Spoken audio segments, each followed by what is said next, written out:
The member for McKellar. Thank you, Mr Speaker.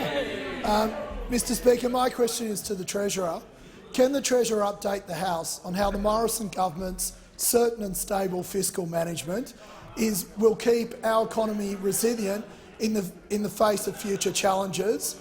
Is the Treasurer aware of any threats to our economy? The Treasurer has the call. Thank you, Mr Speaker, and I thank the member for McKellar for his question. And with a small business background, and he chairs the House Tax and Revenue Committee, and he's absolutely committed to strong fiscal management, Mr Speaker. Now, when we came to government, business investment was in free fall. Debt was rising, and we saw unemployment at 5.7% and rising, Mr Speaker. Since we've come to government, we've actually turned that around.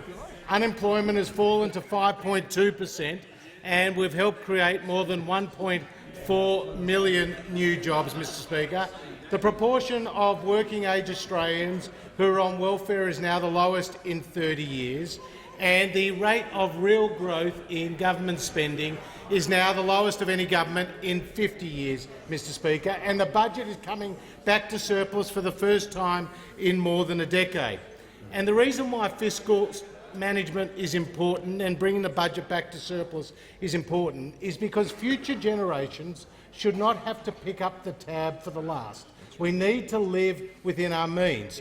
Also, responsible fiscal management helps build resilience in the economy to deal with future shocks, as well as responsible fiscal management ensures that we can provide the services that Australians need and deserve. But, Mr Speaker, I'm asked, are there any alternative approaches?